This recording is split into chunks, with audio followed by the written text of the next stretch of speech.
జయ శ్రీమన్నారాయణ్. మనం చెప్పుకునే గీతా సారాంశంలో 4వ అధ్యాయం జ్ఞాన కర్మ సన్యాస యోగం గురించి మనం తెలుసుకుంటున్నాం. అన్ని కర్మల కన్నా జ్ఞానం గొప్పది అని చెప్తున్నారు. ఇందులో కాలగమనంలో జ్ఞానం మరుగైపోతున్నది అని శ్రీకృష్ణ పరమాత్ముల వారు తెలియజేస్తున్నారు.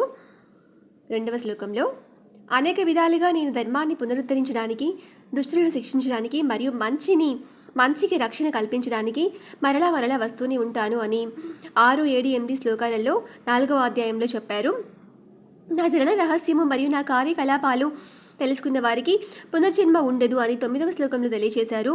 నన్ను ఆరాధించే వారిని నేనే అనుగ్రహిస్తాను, వారికి ఫలితాలు కూడా శీఘ్రంగా దొరుకుతాయి అని 11, 12 శ్లోకాల్లో తెలియజేశారు. జ్ఞానులు కోరికలు లేకుండా మరియు ప్రపంచ విషయాలపై ఆలోచనలు లేకుండా పనులు చేస్తారు అని 19వ శ్లోకంలో మనకు తెలియచేశారు.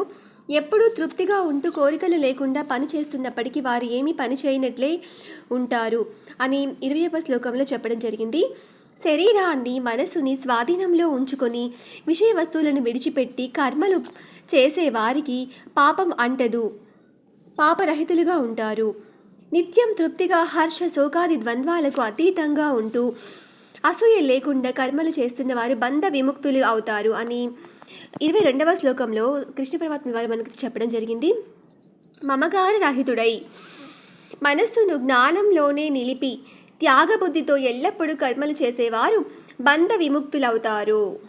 అన్ని యజ్ఞాలలోకి జ్ఞాన యజ్ఞము అతి గొప్పది, ఎందుకంటే సర్వము జ్ఞానంలోనే సమాప్తమవుతాయి అని 33వ శ్లోకంలో చెప్పడం జరిగింది. జ్ఞానిని చక్కగా వినయంతో ఆశ్రయించు, వారు జ్ఞానాన్ని ఉపదేశిస్తారు అని 34వ శ్లోకంలో మనకు చెప్పడం జరిగింది. జ్ఞానం సముపార్జించాక మోహం నుంచి పూర్తిగా బయటపడి సర్వసృష్టిని నీలోని మరియు అదేవిధంగా నాలోని చూడగలుగుతావు. అనేక పాపాలు చేసిన వారు కూడా జ్ఞానం అనే పడవ ద్వారా తమ పాపాల నుంచి బయటపడగలరు. జ్ఞానం అనే అగ్ని అన్ని కర్మలను నాశనం చేస్తుంది. జ్ఞానం కన్నా పవిత్రమైనది ఇంకొకటి లేదు. అంతేకాదు సాధన చేస్తే జ్ఞానాన్ని తనంతట తానే పొందగలడు.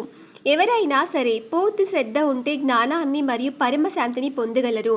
అనుమానాలు కలిగి ఉన్నవారు నష్టపోతారు. జ్ఞానమే సంశయాలను నాశనం చేస్తుంది. ఆ విధంగా సంశయాలని తొలగించుకొని సమత్వ బుద్ధితో కర్మయోగమునందు పూర్తిగా నిమగ్నుడు వగుము అని అర్జునునికి ఉపదేశించడం జరుగుతుంది కృష్ణ పరమాత్ముల వారు.